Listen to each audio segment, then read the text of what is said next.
আর বন্ধুরা, মৌসুমী রেসিপি থেকে মৌসুমী, আশা করি তোমরা সবাই ভালো আছো। আমিও ভালো আছি। আজ কাতলা মাছের ঝাল করে দেখাবো পেঁয়াজ কলি দিয়ে। দেখো, এখানে আমি পেঁয়াজ কলি কেটে নিয়েছি, আর এখানে নুন হলুদ মাখানো কাতলা মাছ রয়েছে।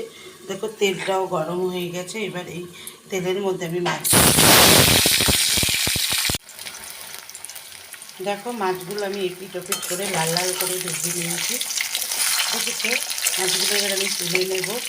তোমরা যদি ইউটিউব থেকে দেখে থাকো তাহলে সাবস্ক্রাইব করতে বলবে না, ফেসবুক পেজটা অবশ্যই ফলো করবে। চলো মাছ ভাজাগুলো তুলে। দেখো আমি কী কী নিয়ে নিয়েছি নুন, চিনি, জিরের গুঁড়ো, হলুদের গুঁড়ো, লঙ্কার গুঁড়ো, আর একটা মিডিয়াম সাইজের পেঁয়াজ, টমেটো নিয়ে নিয়েছি। দেখো, পেঁয়াজ কলির মধ্যে আমি মশলাগুলো দিয়ে দিলাম। গ্যাসটা আমি সিমে করে দিয়েছিলাম, গ্যাসটা একটু জোরে করে দিলাম।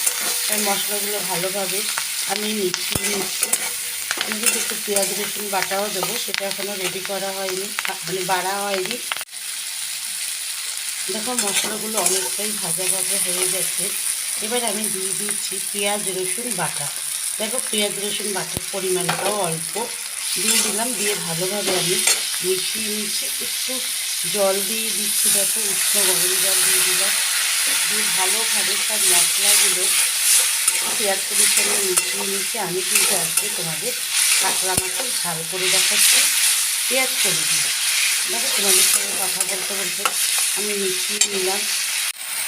দেখো, এবার আমি প্লেটের মধ্যে যে মশলা নিয়ে নিয়েছিলাম, সেই প্লেটের মধ্যে আমি কিছুটা জল নিয়ে নিয়েছি, উষ্ণ গরম জল নিয়ে নিয়েছি, ভালোভাবে মিশিয়ে নিলাম।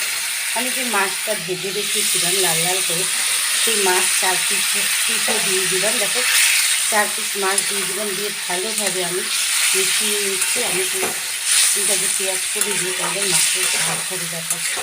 দেখো, ভালোভাবে মিশিয়ে নিচ্ছি, আর একটু জল রাখবি, হাতের কাছে নেই। দেখো, আমি তোমাদের মিশিয়ে দেখতে দিচ্ছি। এবার দিয়ে দিচ্ছি কুচানো ধনে পাতা। দেখো, কুচানো ধনে পাতাটা দিয়ে ভালোভাবে আমি মিশিয়ে নিচ্ছি। দেখো, ভালোভাবে মিশিয়ে নিলাম।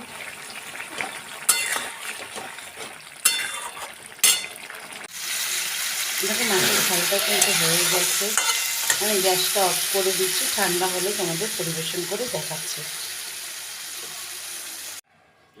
দেখো, কাতলা মাছের ঝালটা কিন্তু পেঁয়াজ কলি দিয়ে একদম রেডি হয়ে গেছে। আমি যেভাবে করলাম তোমরাও এইভাবে করে কমেন্টস বক্সে কমেন্টস করতে ভুলবে না, শেয়ার করতে ভুলবে না।